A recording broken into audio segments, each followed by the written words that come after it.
Welcome to Toffee TV. This is a new feature. We're talking about football shirts, and we've got the legend, that is Derek Mountfield, league champion, winner with Everton twice in 3 years. Imagine that.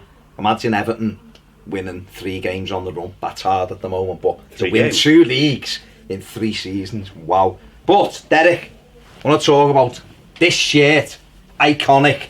It's a bit bigger than I used to wear anyway. Yeah, it looks like 2 of yours sewn together. It does, doesn't it? To be fair, but this obviously the one that wasn't wearing, it was worn, it wasn't worn. Yeah. The first time he wore this was 1984. It would have been September 1984, I should imagine, or late August, when we won the FA Cup and stuff. Well, this the following season although we almost wore it that year, didn't we, when we won the FA Cup? We did, so yeah. What was the story behind it? Why we didn't wear it? We were down at Birmingham early January 2084, and we were all ready to go, kitted out, silver. It actually looked quite smart on as well, to be honest. Yeah. And without 15 minutes to go, the referee comes and goes, "You can't wear that shirt." "Why, referee?" says Howard Kendall. "It's going to clash under floodlights with their blue kit."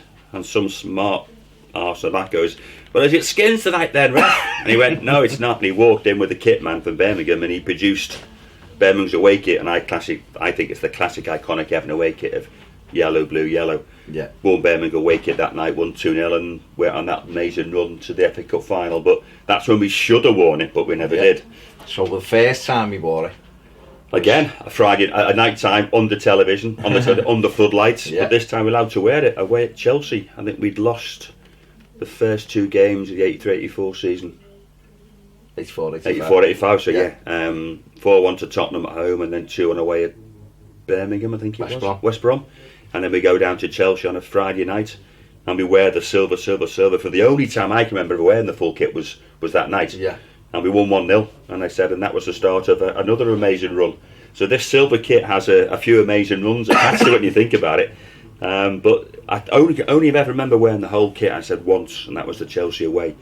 And the silver shorts and silver socks, and everyone still to this day loves this kit. I don't know what it is, there's something about it, but I wore it once, we won 1-0, I ended up winning the league.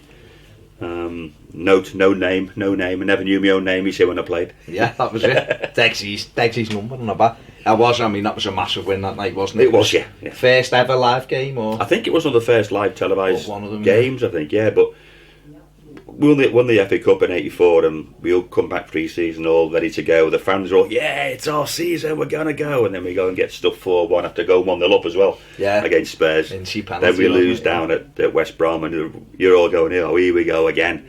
And then a 1-0 victory there, and again a run starts, a run develops, and that run ends up taking us to a European final, another FA Cup, and more importantly to the league title at the end of the season. So this silver kit means a lot to a lot of us, really, but we never wore it. Really, it's weird, isn't it? How, I was in the loft of the week with someone looking around, and actually found an original shirt in the loft, because we used to use the old shirts for training the following season. So it actually got a number stenciled in here for one of the players had it. So somehow I don't know where it came from and how I got it. I don't know how I got it, but I didn't even know I had it until about 6 weeks ago. So that's sitting in the loft, a nice small tight one that makes me go a bit thin. Well, where's your one? You've got your training one? That might have been my training one, I don't know. Just a different number. Just a different. I suppose it wasn't. It wasn't like now, was it? You weren't allocated a squad number. Well, we had a number. It wasn't a squad number. We had a number for our training kit. I think mine was 33 when I was at Everton. I can't remember now. And you had number 33 on your shirts, your t-shirts, but we didn't have the 10, 12 different sets of training kit. We may have had 2 t-shirts, 2 pair of shorts, a couple of sets of grotty underwear, and a couple of tops, but that was it. But that one was used a couple of times the following year for training, and so a lot of them will have been used, if not used for matches, would have been used more in training scenarios. But it's amazing when you look at the size of that one compared to what we used to wear when we played. They were a lot thinner, a lot tighter, and as you've seen, nice and fleece-lined to keep us warm in the summer. Yeah, for those, that's just what you need to stay warm, isn't it? In the we should have wore, we probably would have wore this at UCD, but we ended up wearing. I remember a home to UCD, we had yellow one. Yeah, in those days it was the home team's prerogative to change shirts. The away team could wear their natural shirt, and the home team had to change, and it was yellow, blue, Yellow, blue, yellow, black, yellow. Yeah. But it was an odd looking kit that year. I've seen it before. We've had the yellow shirt with the blue trim, but we've worn black shorts. Yeah. And yellow socks. It was an odd one, but that is an iconic shirt for us. But as I said, it just wasn't worn because the twice we went to use it, or once we went to use it, it's going to clash. At the following time we did use it, but I do prefer the yellow, blue, yellow away kits. I think that's it. I do like the Everton yellow, blue, yellow. There's a picture of Labby on the wall behind you up there, and there's pictures of Bawley wearing it. I think the yellow, blue, yellow looks really good. It's just about Everton. So an iconic kit. So really, what you're saying is, we should bring this special edition kit out for the Cardiff away game. Yeah, why not? Because that might send us on some kind of win. And I've got 11 players love to wear it as well. There you go. Take it back to the 80s. We'll all wear that shirt with pride again. Take it back to the 80s and wear this silver kit. The kit that should have been worn more than it actually was. What a boss kit. What was that? Who were they, do you know? Hafnit, a Danish meat company. Danish meat company, yeah. You supply all the meat for Marks and Spencer's. Did they? Yeah. As players, did you ever get any? Nah. No? Did you ever want any? Yeah, it wasn't bad, the meat when we got it. Was it alright, yeah? I presume so. Marks and Spencer sold it. No, we never got anything off them. It was just we got paid every time we wore the shirt. There was in the contract there was a shirt sponsors bonus appearance fee. So every time we wore the shirt with Hafton, we got paid for wearing the shirt with Hafton on.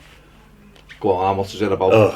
I'll get the contract and find out. I'll probably say about 20 quid or 30 quid. I can't remember, to be honest. But we got the appearance fee, the shirt sponsorships, your win bonuses, your clean sheets, your crowd, all that came into play in those days. It wasn't a basic wage of X amount, it was a basic wage plus top-ups with the bonuses. All the secrets of footballer. Before we go, I've got another iconic shirt. This is actually Derek's shirt that he's worn. That was worn in Australia, end of season, 1987, after he won the league. I mean, that's the size of that, probably that way's better, compared to the size of... Yeah, I'll have the grey one now. I can fit the grey one now. The blue one's a bit tight on me. Yeah, we went to Australia into the 87 season after we won the league, Australia, New Zealand, and that was one of the shirts. I actually got it when I played it to give it to a friend of mine who was living there, and I told him to meet me after the game. He never turned up. So if he comes back, I've still got the shirt I was going to give him 30 years ago. 30 years ago. But that's how tight they were. They were quite small. I've actually got two of them. I've got another one at home with number 12 on. And that was when we played Tottenham last game of the season in 87. Yeah. When I came off the bench to score the winning goal, but to get the last game to clinch me medal for that year. I was one game short. Howard put me on the bench. I came on and I scored the winner. So number 12 shirt of that one is actually at home with all my other bits and pieces. But that's like, I suppose. Well, that's my last ever goal for Everton, and we won the league that day. We'd already clinched it, but that was my last ever goal for Everton with the blue NEC diamond shirt on. Did you like that as a kid? I just like wearing the badge.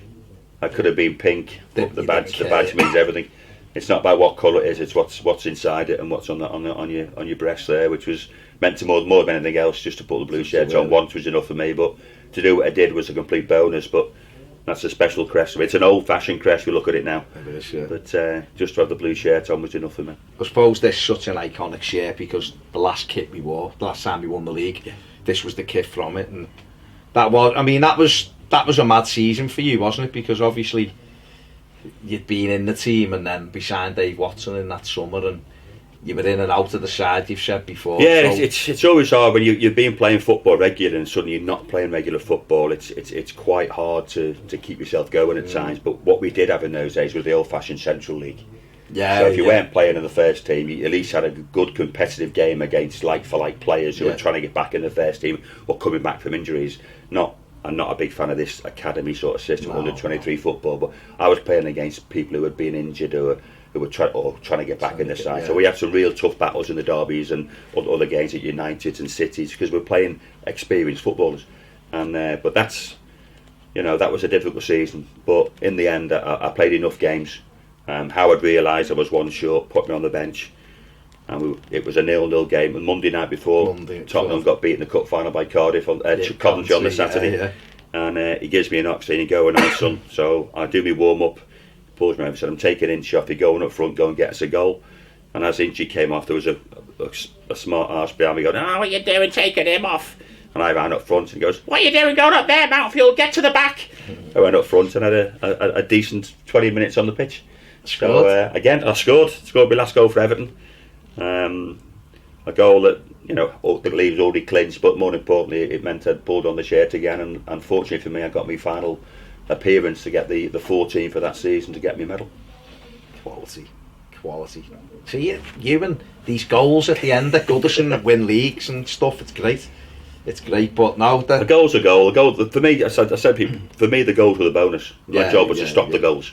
Yeah. So your body's on the line, you're trying to keep clean sheets, you're trying to stop people scoring against you. So at the other end, it was a complete bonus. But as I said to people, when you're getting people like Trevor Stephen and Kevin Sheedy putting quality delivery in, anyone could have scored 20 goals that season, because the service was always there, it was always in the right spot. It wasn't me, it was Andy Gray, it was Graham Sharp, it was Inchy, it was someone else, because the service was always good.